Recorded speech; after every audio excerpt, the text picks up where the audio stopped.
घूंघट में घोटाला। दुल्हन का चेहरा देख राम सागर को क्यों लगा झटका। राम सागर बड़ा खुश था। बात खुशी की ही थी। उसकी शादी जो तय हो गई थी। आखिरकार इतनी दुआओं और मन्नतों के बाद जीवन में यह शुभ अवसर आया था ना। उसने तो अब शादी के विषय में सोचना ही छोड़ दिया था। माँ बाप जल्दी गुजर गए थे।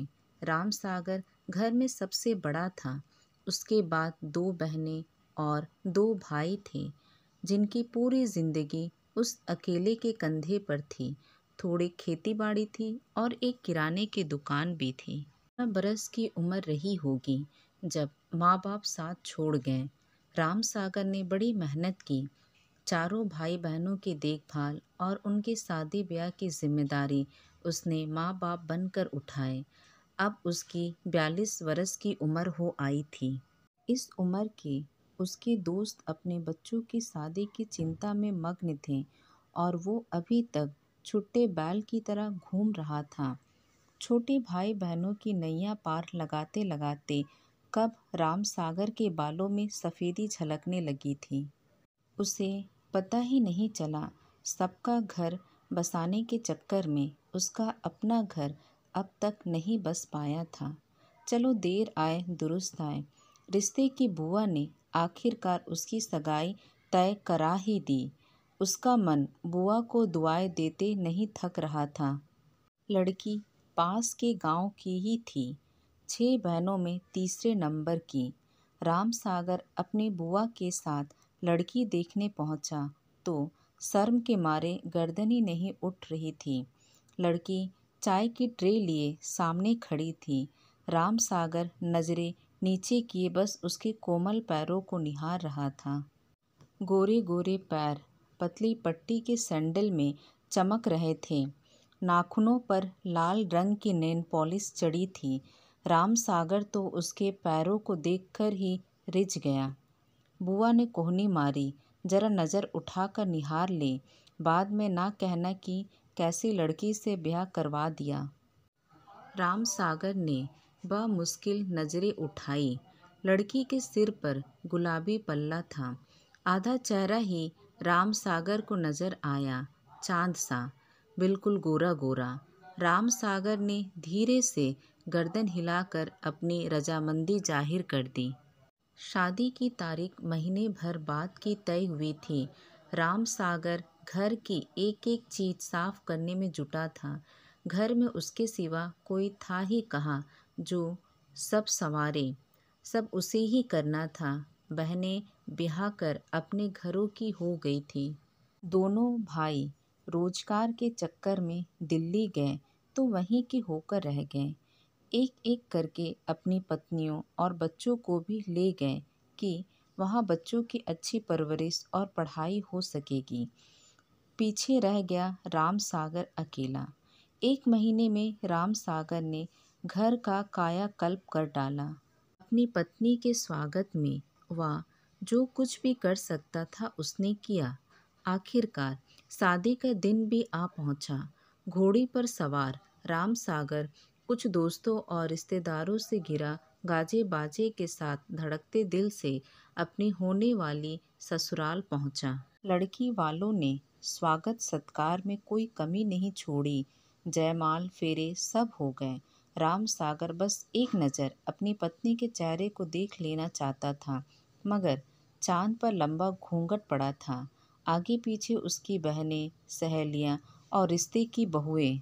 सुबह विदाई के वक्त भी लंबा सा घूंघट विदा की बेला आ गई।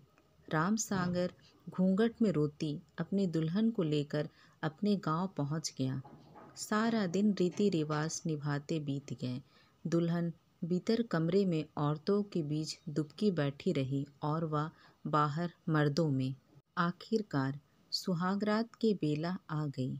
औरतों ने आकर राम सागर को पुकारा और धक्का देकर कमरे के भीतर ढकेल दिया। चांद पर अब भी घूंघट पड़ा था। राम सागर झिझकते हुए पलंग पर बैठा तो उसका चांद और ज़्यादा सिमट गया। काफ़ी देर खामोशी छाई रही। आखिर हिम्मत जुटाकर राम सागर ने घूंघट के पट खोले तो जैसे उसको सांप सूंघ गया।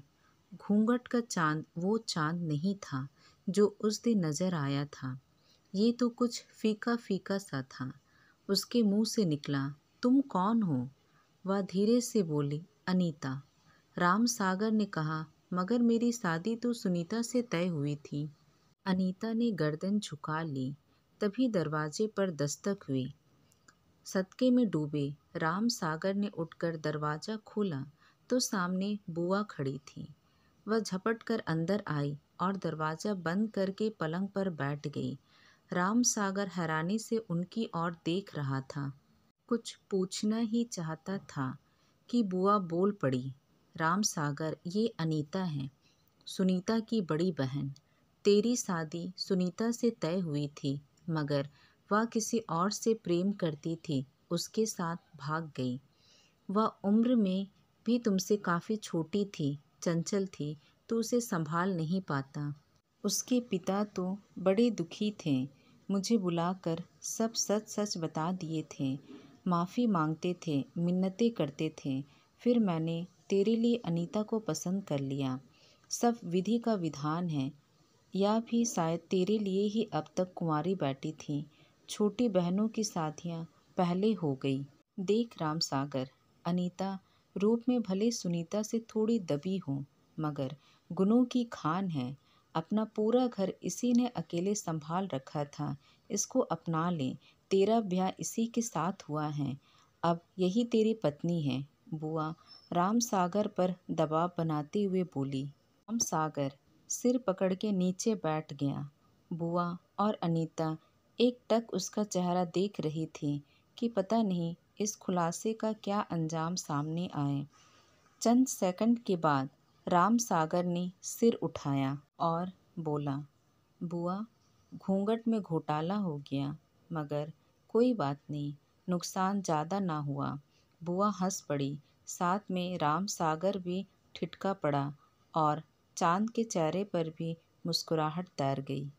आशा करती हूँ आपको ये कहानी पसंद आई होगी। रिक्वेस्ट करूँगी चैनल को लाइक और सब्सक्राइब करना ना भूलें ताकि हम आगे और भी अच्छी कहानी ला सकें।